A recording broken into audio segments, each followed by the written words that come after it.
Monggo, Felis, monggo. Kayune purwa sejati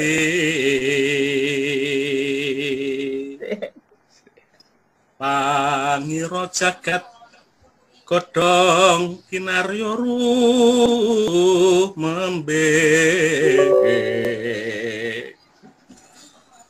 apratopo angagung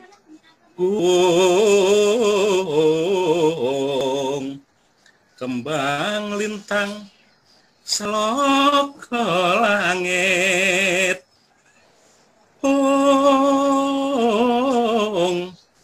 wah surga lanteng sun kasirat pun lan udan bocah akoso bongkah pratiwi oyote bayu bocro.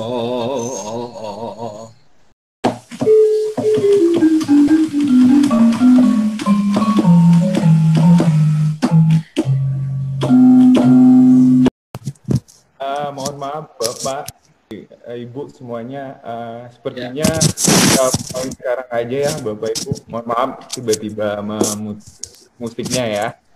Siap. Oke, kita lihat co-hostnya lagi keluar, saya tidak tahu kenapa ya Bapak Ibu. Jadi mungkin langsung saya mulai aja. Nanti saya coba share screen dulu. Oke, sepertinya bisa. Bapak Ibu, sebelum saya mulai pelatihannya, mungkin saya minta maaf dulu kalau seandainya setelah saya mulai ada kata-kata saya yang mungkin seperti mengajari atau mungkin seperti orang yang sangat paham seperti itu. Saya mohon maaf di awal. Saya harap kalau ada kesalahan mohon dimaklumi. Tapi saya di sini cuma akan sharing pengalaman dan juga pengetahuan saya tentang menggunakan integrated model e-learning dari ULM seperti itu. Jadi harusnya Bapak dan Ibu sudah punya modulnya. Jadi nanti ini modulnya sudah saya kembangkan. Boleh Bapak Ibu pelajari sendiri nanti. Tapi untuk yang latihan hari ini kita akan langsung praktekkan sama-sama. Oke, sebelum saya mulai, mungkin ada yang ingin Bapak Ibu tanyakan dulu mengenai Simari, mungkin ada problem dari akun atau sebagainya, silahkan.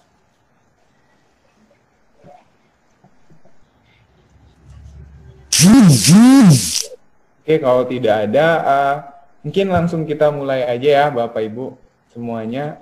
Pertama, seperti biasa kita harus, maaf. Saya pilihkan terlebih dahulu. Kita buka semuanya, silahkan di Simari dulu, simari.uln.ac.id. Kemudian kita login semuanya menggunakan username kita. Oke, kemudian kita masukkan passwordnya.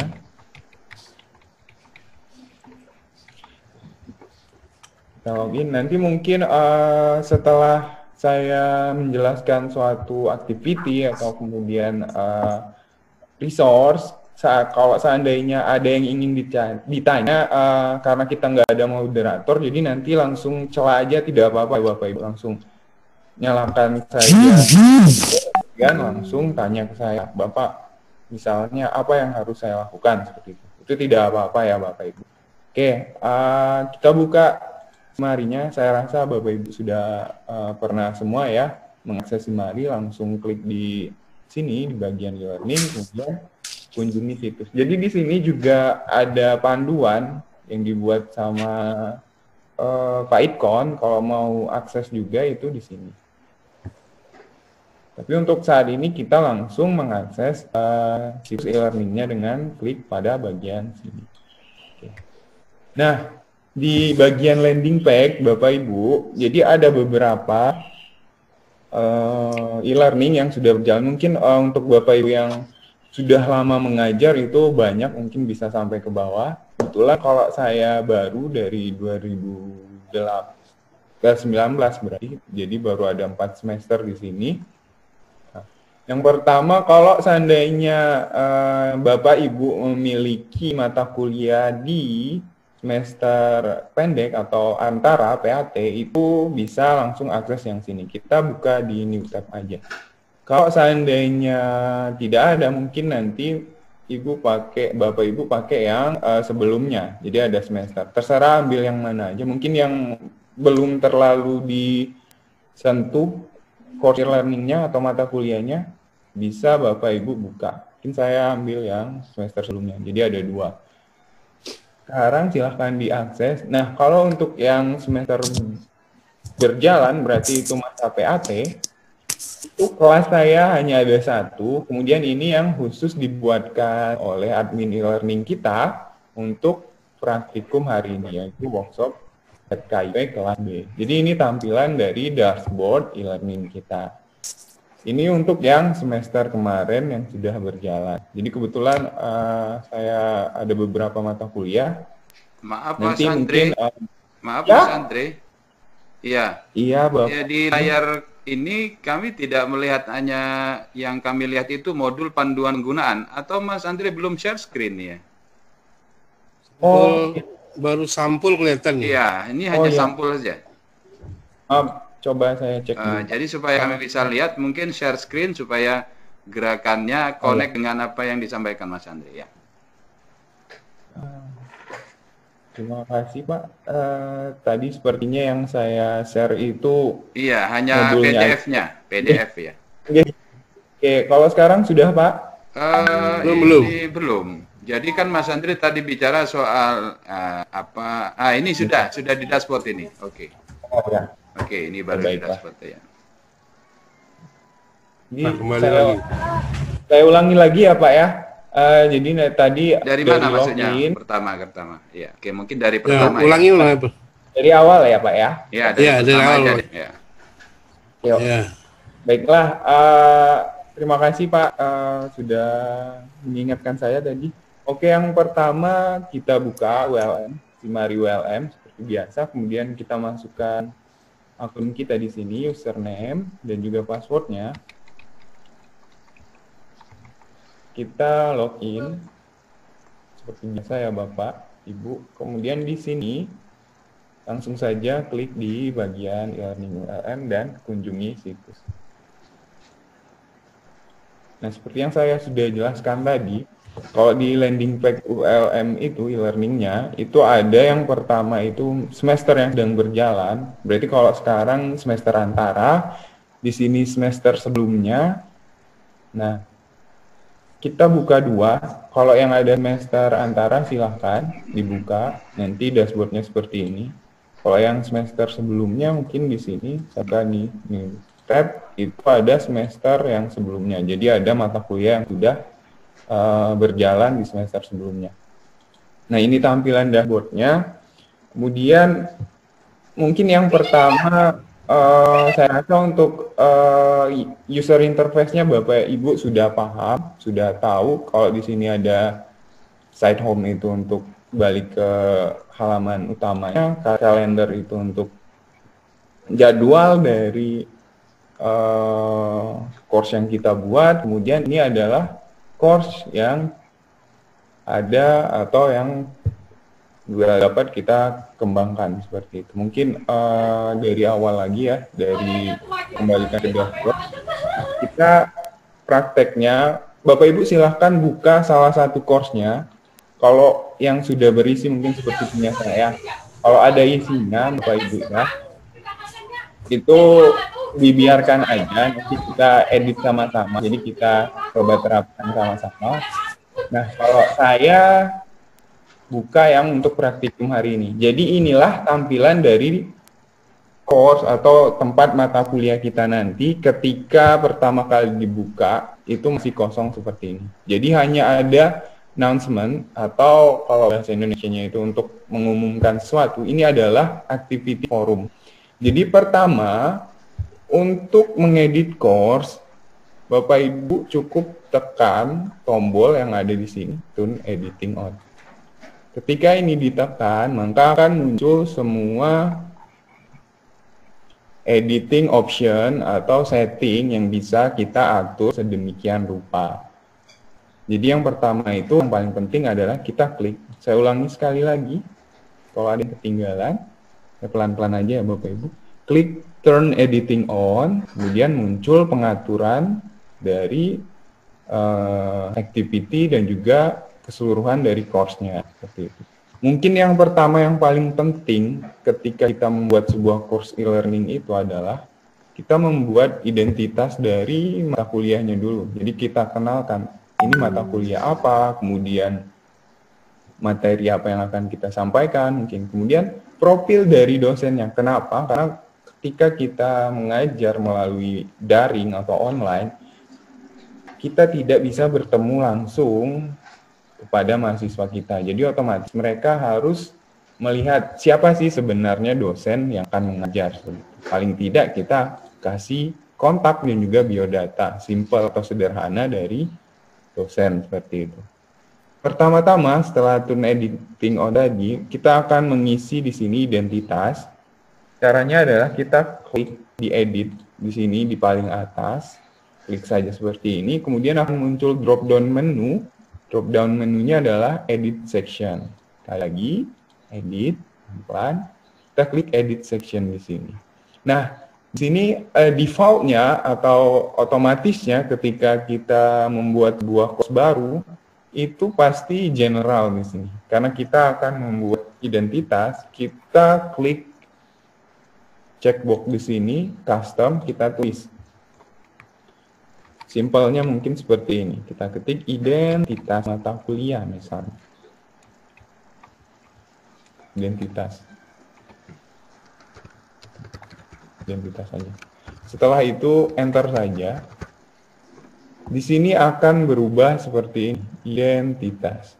Nah, selain di edit section tadi, kita juga bisa merubahnya langsung untuk judul topik, kemudian judul activity itu di sini secara simple atau secara sederhananya. Klik saja, kita tambahkan misalnya judulnya mata kuliah seperti ini. Kita enter. Dia akan otomatis berubah. Oke, kita kembali lagi ke edit section. Di sini kita buat summary-nya atau kita isi kontennya dengan konten-konten identitas kita. Misalnya kita akan, saya contohkan, saya akan membuat mata kuliah desain grafis misalnya. Misalnya saya buat selamat datang.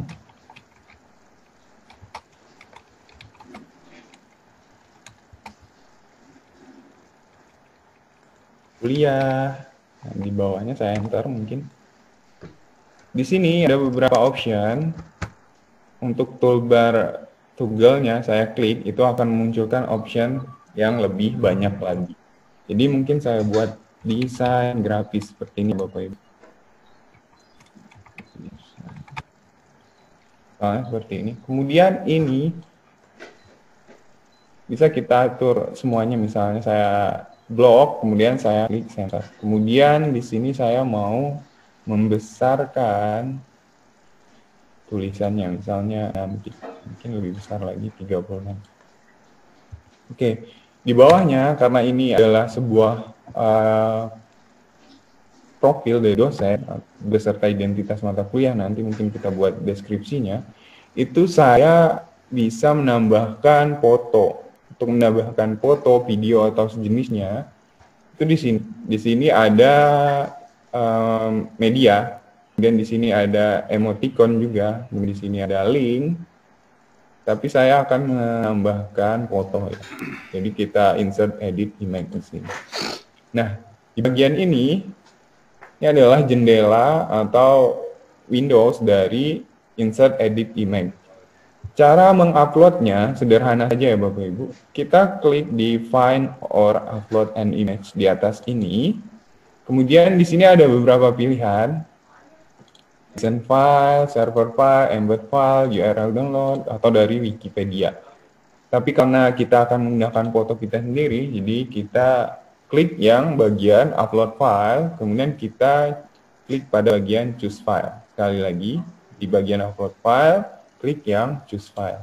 Nah, Kita akan tampil di Windows kita, kemudian kita pilih misalnya foto profil ya, saya gunakan foto profil saya misalnya.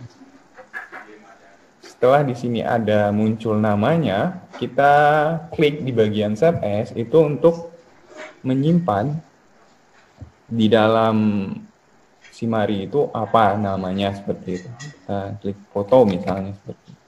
Kemudian ketika sudah ada filenya, kemudian kita sudah kasih nama seperti itu, kemudian kita klik upload this file. Nah, setelah di-upload nanti ada gambar fotonya seperti ini. Nah, untuk merubah ukurannya, karena ini kan terlalu besar, itu kita bisa lakukan dengan cara klik di bagian atas tab di sini. Nah, di sini ada dimension. Bagian dimension ini kita ganti ukurannya untuk lebih kecil, misalnya 300. Nanti dia akan otomatis menyesuaikan pixelnya di panjang dan juga lebar. Jadi cukup ganti satu box dimension, nanti dia akan otomatis berubah seperti itu. Nah, kalau sudah diubah seperti ini, kita kembali ke general. Jangan lupa buat image description-nya. Kita tulis misalnya pas foto seperti ini. Nah, jika sudah dilengkapi semua, appearance-nya sudah, kemudian image description-nya sudah, itu klik saja di bagian insert. Nah, maka foto profilnya sudah muncul di box atau di form summary-nya. Sekarang kita lanjutkan. Biar cepat mungkin saya langsung copy aja tulisan saya sebelumnya ya Bapak Ibu. Di sini saya sudah nulis. Nah, kita copy aja karena intinya adalah kita ketik aja kayak gitu ya Bapak Ibu. Nah, saya paste di sini. Mungkin saya blok seperti ini. Saya center. Nah, paling tidak yang baik itu pada bagian identitas kita cantumkan nama kita sebagai dosen, kemudian kontak kita, kemudian jelaskan deskripsi singkat tentang mata kuliahnya dan juga tata cara pelaksanaannya. Mungkin kalau ada hal lain yang mungkin ingin ditambahkan di sini, silahkan. Jadi ini seperti sebuah pengantar untuk menjelaskan kepada mahasiswa bahwa ini adalah mata kuliah desain grafis seperti itu. Saya rubah fontnya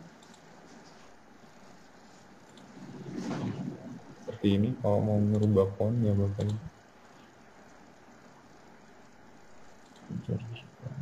Dan oke. Setelah semua diisi, sekarang klik saja pada bagian bawah, itu ada Save Change. Jika di Save Change, maka jadilah identitas mata kuliah kita seperti ini. Jadi ada profil dosennya, kemudian di sini juga ada beberapa deskripsi singkat mata kuliah. Ini Bu, berubah nggak tampilannya? CRS ini bagus ya? Oke, itu bisa nih. Oke, baiklah. Selanjutnya, setelah ini jadi, saya akan menjelaskan di sini sudah ada yang otomatis dibuatkan oleh itu pasti ada forum di sini, forum yang namanya announcement. Mungkin kita ganti, klik aja di bagian yang sudah saya jelaskan tadi seperti pengumuman misalnya seperti itu. Nah, untuk mengedit isi pengumuman ini, kita bisa berikan deskripsi. Kita klik saja di bagian kanan, itu ada edit, kemudian sama ininya keluar sendiri. ada tombol edit setting di sini. Sekali lagi ya, edit setting. Klik saja Bapak Ibu. Nah, di sini ada otomatis deskripsinya. Mungkin kita akan rubah. Itu mikrofonnya Bu Novi dan Bu Eva itu. Ini adalah pengumuman kita yang simpel-simpel. Pengumuman. Oke. Kemudian untuk mendisplay deskripsi, ini kan ada deskripsi dari forumnya, forum yang bernama pengumuman. Itu klik bagian display. Kemudian di sini ada banyak setting, tapi saya rasa yang mungkin bisa bermanfaat itu adalah bagian ini, availability. Ini adalah jadwal yang bisa kita gunakan untuk membatasi posting di forum. Misalnya forumnya dibuka hari ini, kemudian diakhiri pada tanggal, misalnya akhir dari perkuliahan adalah bulan Desember, misalnya 30 Desember. Jadi ketika tanggal di 30 Desember, forum ini akan otomatis tidak bisa diakses lagi atau dikomentarkan lagi seperti itu. Atau komentar ya Bapak Ibu. Nah, kalau sudah, ini ya, sekali lagi jangan lupa diklik untuk nge-display. Kemudian di sini ada jadwalnya di availability, kemudian jangan lupa di enable dan diganti jadwalnya sesuai kebutuhan. Selanjutnya kita save and return to course terlebih dahulu ya, untuk melihat deskripsinya apakah sudah berhasil ditampilkan atau belum. Boleh tanya Mas Nanti Andre? ada, ya Bapak. Nah, di bagian availability ini, waktunya ini di set waktu WIB atau WITA? Oh, itu otomatis dari sistem Pak, karena kita dari ULM sistemnya otomatis WITA Pak. Oke, makasih. Ya, oke. Kita masuk ke forumnya ya Bapak Ibu, saya lanjutkan ya. Ketik aja di sini saja. Kemudian di sini ada tombol baru, ada new topic. Jadi di sini nanti kita akan menambahkan, misalnya kita akan buat pengumuman. Kita klik di add new topic. Kita buat subjeknya. Jadwal, misalnya jadwal UTS misalnya seperti ini. Kita klik di sini. UTS dilaksanakan pada tanggal 15 September misalnya. September. Jika ada pertanyaan, silahkan diposting seperti itu. Nah, seperti itu. Kalau sudah diisi, ini isi aja apa aja, misalnya buat contoh dulu ya Bapak Ibu. Klik di tombol post to forum. Kita post to forum. Nanti akan muncul di sini. Ini ada discussion, kemudian judul discussionnya adalah jadwal UTS. Kemudian di sini ada siapa yang memulai atau memposting. Kemudian di sini ada yang last post. Yang membalas postingannya masih 0, tidak ada. Kita klik misalnya. Nah, ini adalah deskripsi dari topik yang jadwal UTS tadi ya. Jadi di sini ada deskripsinya kalau UTS dilaksanakan pada tanggal segini.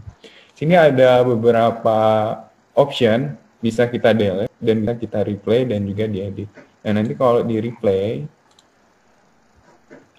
siap Pak, misalnya seperti itu, kita submit, maka dia akan muncul.